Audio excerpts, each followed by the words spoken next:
Get out, Ethan. You're no son of mine, my father bellowed, his voice a venomous roar that carved itself into my soul. My clothes, yanked from my closet in a rage, rained down around me, some catching on the thorny rose bushes my mom once loved. I scrambled to gather them, my hands shaking so violently I could barely grip the fabric. At 17, fresh out of junior year, I was homeless, cast out into the October chill with nothing but a backpack and a heart splintered by betrayal. The weight in my chest wasn't just pain. It was a crushing, suffocating despair, as if the world I'd known had collapsed in a single, brutal moment. Mom stood in the doorway, her face pale, her eyes brimming with tears she wouldn't let fall. She didn't speak, didn't move, just watched as my life unraveled. "Dad, please," I choked out, clutching a torn hoodie to my chest. "I'm still me. I'm still your son." But he was a hurricane, unstoppable, hurling my belongings into the darkness. "You come back when you're fixed, Ethan. When you're not this," he spat, the word dripping with disgust.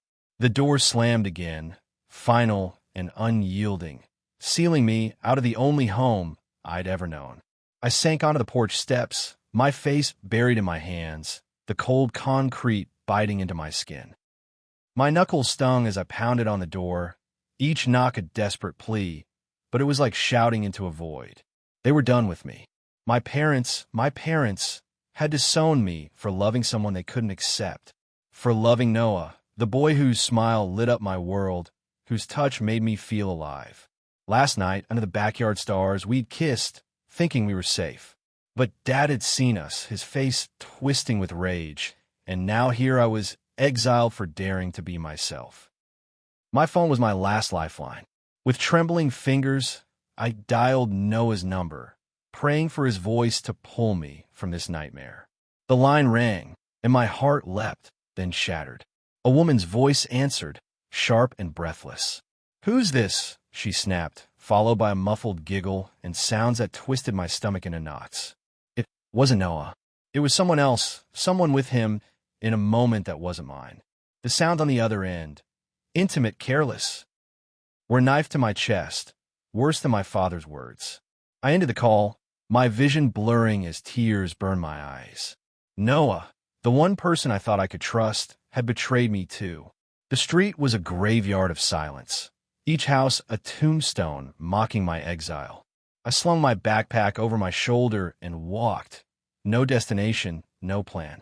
Maplewood's tidy lawns and glowing porch lights felt like a cruel parody of the life I'd lost. I was a ghost now, haunting a town that no longer wanted me. My feet carried me to the park, where Noah and I used to sit on the swings, dreaming of a future where we could be together without fear. Now, those swings were empty, creaking in the wind like a dirge for everything I'd lost. I dropped onto a bench, the cold metal biting through my jeans. My phone buzzed, and for a fleeting second, I hoped it was Noah. But it was just a low battery warning, another abandonment. I sat there for hours, replaying the night in my head. It had started so small. Dad questioning my late nights, Mom noticing the way I lit up when I mentioned Noah. Then the truth slipped out, raw and unstoppable. I love him. The room had gone still, then erupted. Dad's face turned crimson, his voice shaking the walls. Mom just wept, her silence louder than his screams. And now, I was here, alone, with nowhere to go. Footsteps crunched on the gravel path, snapping me out of my thoughts. I braced myself, expecting a cop to shoo me away. Instead, it was Mia, my best friend since middle school, her dark curls bouncing as she jogged toward me. Her eyes widened when she saw my backpack and the tear tracks on my face. "Ethan, what happened?" she asked, dropping onto the bench beside me.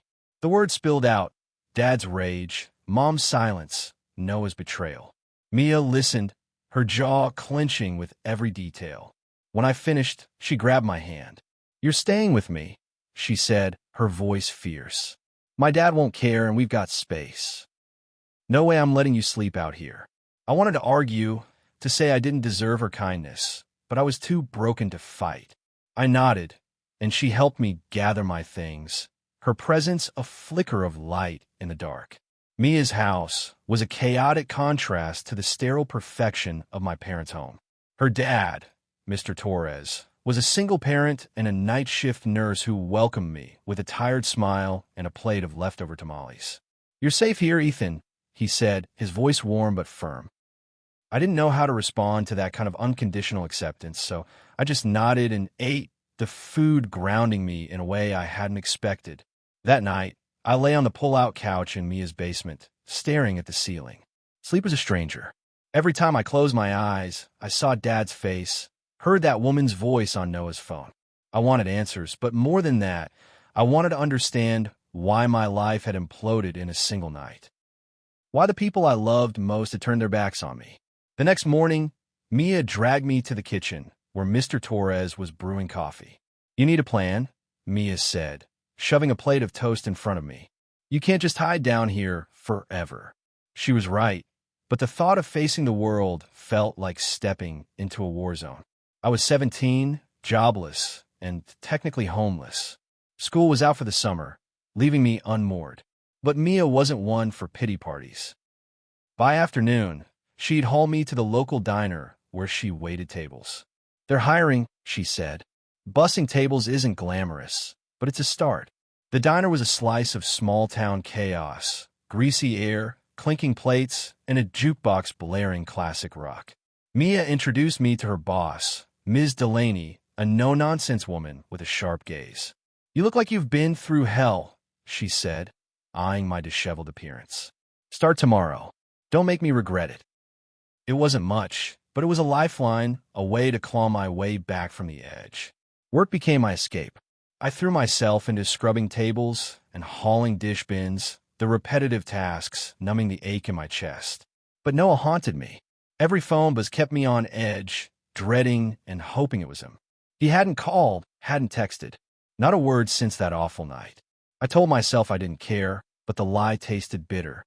Then, 10 days later, he walked into the diner. I was wiping down a booth when I saw him, his blonde hair catching the fluorescent light, his eyes scanning the room until they locked on mine. My heart stopped, then raced, a traitor to my resolve. He looked the same, beautiful, infuriating, but there was a weight in his gaze, a shadow I didn't recognize. Regret? Fear? I didn't know, and I wasn't sure I wanted to. "Ethan," he said, stepping closer. The diner faded, the noise swallowed by the tension between us. "We need to talk." I gripped the rag in my hand, my voice cold. "I'm working." It was armor, a shield against the pain he'd caused. "After your shift," he said, his voice low, urgent. "Please." I didn't agree, but I didn't refuse either. When my shift ended, I found him outside, leaning against the brick wall, his hands shoved in his pockets. The sight of him stirred everything I'd buried. Love, rage, heartbreak. "Talk," I said, crossing my arms. He exhaled, his eyes searching mine. "I'm sorry about that night. I didn't know your parents would. I didn't know it would end like that." "And the girl?" I cut in, my voice sharp enough to draw blood. "Who was she, Noah?" His face crumpled, and for a moment I thought he'd lie. "It was a mistake," he said, his voice barely above a whisper. "I was drunk, freaking out about us getting caught. She was just there. It didn't mean anything." "It meant everything to me," I said, my voice breaking. "You were supposed to be there for me, and instead, you were with her while my world fell apart." He reached for me, but I jerked back. "Ethan, I love you." I was scared, okay? I didn't know how to handle it. Scared. I laughed, bitter and hollow. "I'm the one who lost everything. My home, my family, because of us. And you couldn't even be there for me." He looked away, his jaw tight. "I'll make it right," he said. I swear. I didn't believe him. Not anymore. "I need time," I said, turning away. "Don't follow me." The weeks that followed were a gauntlet of survival. I worked double shifts at the diner, saving every cent for a future I couldn't yet see. Mia and Mr. Torres became my anchor, their home a sanctuary I didn't deserve but clung to anyway. But the drama didn't stop. It seemed to follow me, a shadow I couldn't shake. At school, when classes resumed, the rumors spread like wildfire. Someone, probably one of Noah's friends, had let slip about us, and suddenly I was the talk of Maplewood High. Whispers followed me in the halls, eyes boring into me like I was a spectacle. "That's the kid who got kicked out for being gay," they'd murmur as if I couldn't hear. One day, a group of seniors corner me in the locker room, their taunts cutting deeper than I'd expected. "Freak," one of them sneered, shoving me against the lockers. I didn't fight back. I was too tired, too broken. But Mia saw it happen and tore into them, her voice a whip that sent them scattering. She was my shield, but even she couldn't protect me from everything. And there was my sister, Lily. She was only 14, still living at home, trapped in the same house that had rejected me. One night, she snuck out to meet me at the diner, her face pale and drawn. "They're acting like you never existed," she whispered, her voice trembling. "Dad threw out all your stuff. Mom just lets him." The words hit like a punch, but worse was what she said next. "They're sending me to some church camp next week. They think it'll fix me, too, in case I'm like you." Rage flared in me, hotter than anything I'd felt before. They couldn't do this to her, couldn't break her like they'd broken me. "You're not going," I said, my voice low but fierce. "I'll figure something out." But what? I was barely keeping myself afloat. Still, I promised her I'd find a way, even if it meant confronting the parents who'd cast me out. The drama peaked when Noah showed up at Mia's house one night, uninvited. I was in the basement, sorting through my meager belongings when I heard the doorbell. Mia's voice carried downstairs, sharp and protective. "You've got some nerve showing up here," she snapped. I climbed the stairs to find Noah in the living room, his face flushed, his eyes pleading. "I need to see him," he said, looking past Mia to me. "Ethan, please." Mia stepped in front of me, her arms crossed. "You heard him enough. Get out." But I shook my head. "Let him talk." I didn't know why I agreed. Maybe I needed closure. Maybe I was just tired of running from the pain. We stepped outside, the night air sharp against my skin. Noah didn't waste time. "I messed up," he said, his voice raw. "I was a coward, and I let you down. But I'm here now, and I'm not giving up on us." I wanted to believe him, but the memory of that phone call, of his betrayal, was a wall between us. "You don't get to just show up and fix this," I said. "You broke me, Noah, and I don't know if I can ever trust you again." He flinched, but he didn't back down. "Then let me prove it. Let me be there for you now." Before I could respond, headlights cut through the darkness. My heart sank as I recognized the car, Dad's. He stepped out, his face a mask of fury. "You think you could just hide here?" he shouted, striding toward us. "You're a disgrace, Ethan. And you," he turned to Noah, "you're the reason my son's ruined." The confrontation exploded. Noah stood his ground, shouting back, defending me in a way he hadn't before. Mia ran out, yelling at Dad to leave, while Mr. Torres called the police from the porch. It was chaos, a storm of voices and accusations, and I was at the center, frozen, unable to breathe. When the police arrived, they escorted Dad away, but not before he threw one last barb. "You're dead to me, Ethan." The fallout was brutal. The town was too small to contain the scandal, and soon everyone knew. My parents' church friends shunned me as family, calling them enablers. The diner became a battleground, with some customers refusing my service, whispering slurs under their breath. But Ms. Delaney stood by me, banning anyone who caused trouble.